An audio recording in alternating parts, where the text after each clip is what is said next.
नमस्कार दोस्तों, मैं आशीष ओझा मैथ के इस ऑनलाइन प्लेटफॉर्म पर एक बार फिर आप सबका स्वागत करता हूं। जैसा कि हमने पिछले पार्ट में क्लास 12 से एक्सरसाइज 4 को कर रहे थे और हमने एक्सरसाइज 4.2 के काफी सवालों को हल भी कर लिया था। आज उसी चैप्टर में से नेक्स्ट क्वेश्चन को लेते हैं, क्वेश्चन नंबर 12। क्वेश्चन नंबर 12 है हमारे प्रूफ है और हमारे पास सारणी दे रखी है, ये सारे एलिमेंट है और हमें सिद्ध करना है 4a² b² c², ये हमें प्रूफ करके देना है। तो सबसे पहले हमारा जो रहेगा वो यही रहेगा, हम LHS को लेते हैं। LHS जो हमारे सारणिक है वो हमारे पास है, ये एलिमेंट रहेंगे। इसमें हमारे एलिमेंट है a² bc ac plus c², फिर है a² plus ab b² ac, और थर्ड रो में है हमारे पास ab b² plus bc c²। ये हमारे पास जो है सारणिक है।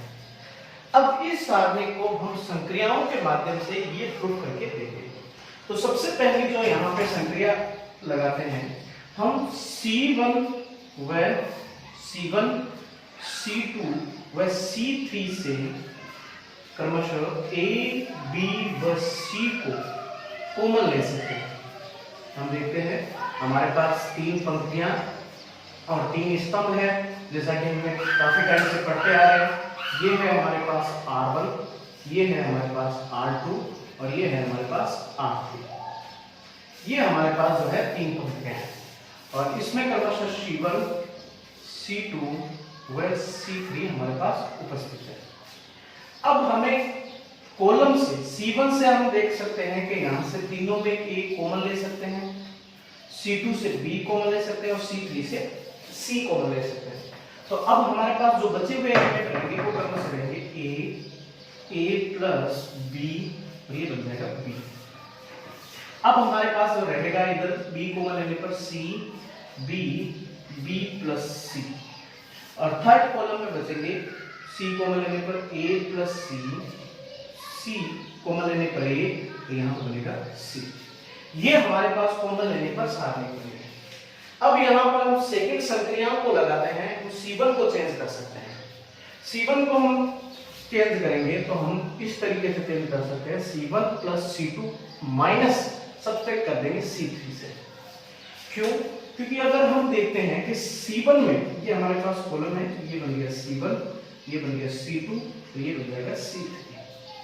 अगर C1 को, क्योंकि हमने देखा है कि हमें जितना हो सके इस सारणी में एक लाना है या जितना हो सके शून्य को लाना है।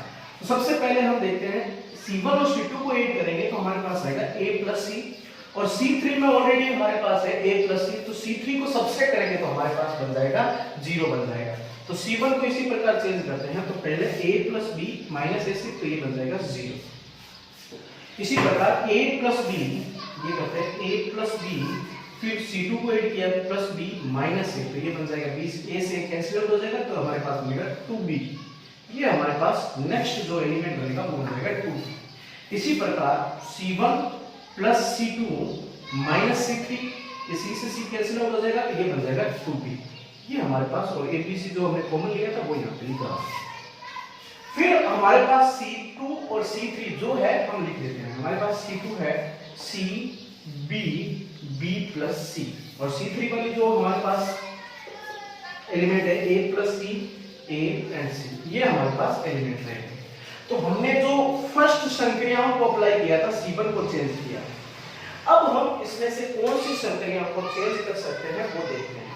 हमारे पास ABC कॉमन आ गया। अब अगर हम R2 को चेंज करते हैं, अब अगर हम R2 को चेंज करते हैं, क्यों और R2 को किस तरीके से चेंज करेंगे, R2 subtract R1 R3। Why?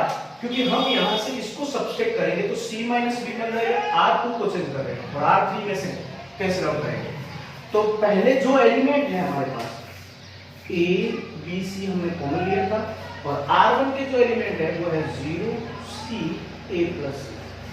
R2 को हमें चेंज करना है तो R2 पर ज्यादा ध्यान रखना है। 2p में से 2p कैंसिल आउट होगा, कैंसिल माइनस होगा तो ये बन जाएगा 0, और इसमें से हम सब्ट्रैक्ट करेंगे R2 B माइनस C, तो ये बन जाएगा B से B, ये बन जाएगा माइनस C। अब हम देखते हैं कि R2 A माइनस सी करेंगे तो A माइनस सी और ये बन जाएगा हमारे पास। और तीसरी जो हमारे पास R3 है पंक्ति है उसके एलिमेंटों को लिख देते हैं B प्लस सी और ये बन जाएगा C। ये हमारे पास दूसरी संक्रिया को अप्लाई करने पर हमारे पास ये कंडीशन आएगी। अब हम देखते हैं कि हमारे पास ये जो R2 वाली कॉलम आ गया है। अब हम देखते हैं कि आगे इसको हल करेंगे तो हमारे पास मैंने कहा जितना हो सके हमें जीरो को लाना है। तो हम देखते हैं C1 को, C1 में मैक्सिमम जीरो है, इसमें C में 2 जीरो है, तीसरा एलिमेंट 2 भी है। तो हम यहां पे लिख सकते हैं C1 को लेकर प्रसार करने का।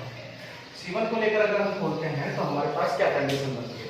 सबसे पहला काम हमें ये पता होना चाहिए कि हम जीरो को लेकर सबसे पहले अगर प्रसार करेंगे तो हमारे पास क्या बनेगा जीरो। फिर जो सेकंड एलिमेंट आएगा वो माइनस का आएगा, इसको जीरो को लेकर प्रसार करेंगे तो भी जीरो आएगा।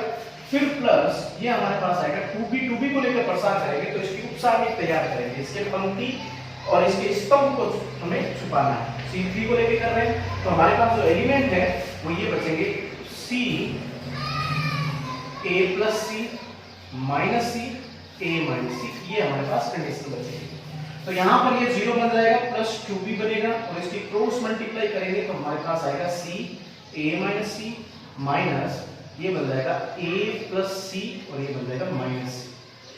अब इसको हल करते हैं तो हमारे पास जो इसको हम गणितीय विश्लेषण करेंगे तो हमारे पास बनेगा ये बन जाएगा AC माइनस सी स्क्वायर और ये बन जाएगा प्लस, फिर इसकी मल्टीप्लाई करेंगे तो हमारे पास आ जाएगा AC और इसकी मल्टीप्लाई करेंगे प्लस सी स्क्वायर, ये कंडीशन बनेगी। अब इसको हल करते हैं तो हमें पता है कि ये कैंसिल आउट हो जाएगा सी स्क्वायर, ये कैंसिल आउट हो जाएगा। अब हम इसको हल करेंगे तो हमारे पास बचेगा 2b AC प्लस AC, ये बन जाएगा हमारे पास 2AC। और ध्यान रहे हमें ये जो ABC हमने कॉमन लिया था, बाहर लिया था, वो हमारे साथ में रहेगा, इसको लिख के चलना है। तो हमारे पास आएगा ABC और इधर भी आएगा ABC और इसको हम हल करेंगे तो हमारे पास जो कंडीशन बनेगी ABC, इसको हल करेंगे तो हमारे पास बन जाएगा 4ABC। अब 4ABC की इसके साथ मल्टीप्लाई करेंगे तो लास्ट स्टेप जो बनने वाला है हमारा 4A square B square and C square, ये हमारे पास कंडीशन बन जाएगी। अब हमने देखा था कि हमें इस 12th नंबर क्वेश्चन में हमें यही प्रूफ करके देना था 4A square B square plus C square, sorry C square, तो हम इसको लिख सकते हैं LHS इक्वल टू RHS। ये हमारे क्वेश्चन नंबर 12 का प्रूफ रहेगा, राइट। अब हम चलते हैं नेक्स्ट क्वेश्चन जो हमारे एक्सरसाइज 4.2 का लास्ट क्वेश्चन रहेगा। उसमें है यदि सारणिक हमारे पास जो डेल्टा दे रखी है या हम मान लेते हैं सारणिक का मान उसे बोलते हैं, ये हमारे पास एलिमेंट है, हमारे पास अवयव है A1 A2 A1 B1 C1 और इस तरीके से A2 B2 C2 A3 B3 C3 के रूप में रहेगा। और इसके अवयव जो रहेंगे A1 B1 C1 और इसी प्रकार small a1 small b2 small c2 के रूप में चलता रहेगा। ये सारे इसके क्या कहलाएंगे, सहखंडज है। तो हमें प्रूफ करके देना है कि हमारे पास सारणिक स्क्वायर इज इक्वल टू, ये हमारे पास एलिमेंट हमें प्रूफ करके देना है। तो सबसे पहले हम देखते हैं कि हमारे पास LHS जो है वो ये है, हमारे पास सारणिक का मान है वो हमारे पास एलिमेंट है, इसके एलिमेंट के हैं A1 B1 C1 A2 B2 C2 A3 B3 and C3, ये हमारे पास एलिमेंट है। और इसके सहखंडजों की सारणिक बनाए तो डेल डैश बराबर या त्रिभुज डैश बराबर, तो हमारे पास जो एलिमेंट बनेंगे A1 B1 C1 A2 B2 C2 A3 B3 और C3, ये हमारे पास एलिमेंट बनेंगे। अब हम देखते हैं कि हमारे पास दो सारणिक है और ये हम लिख सकते हैं कि यहाँ पर A1 B1 एंड C1 ये जितने भी हैं ये सारे किस रूप में काम कर रहे हैं, ये सहखंडज के रूप में कार्य कर रहे हैं।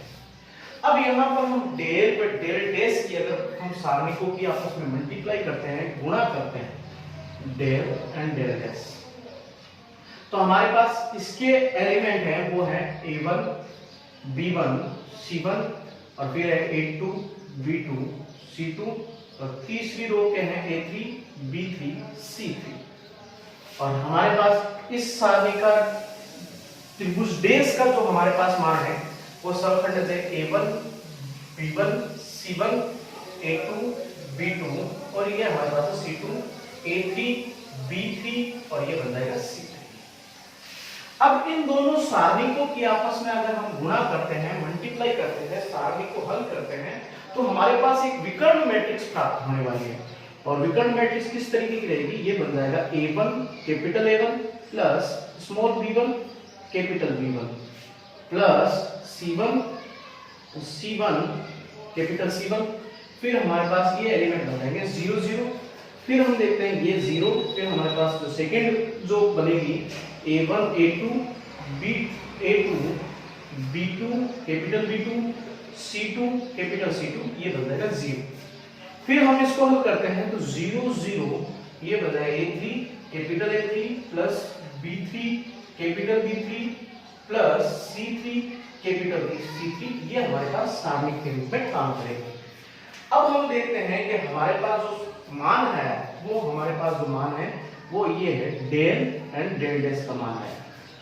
चूंकि हम जानते हैं कि ये जो मान है हमारी इस सारणी का मान है तो हम इसको ये लिख सकते हैं, ये हमारे किसका मान है, सारणिक डेश 0 0 0 सारणिक 0 0 0 सारणिक, ये हमारे पास एक सारणिक, इसको हम इस रूप में लिख सकते हैं।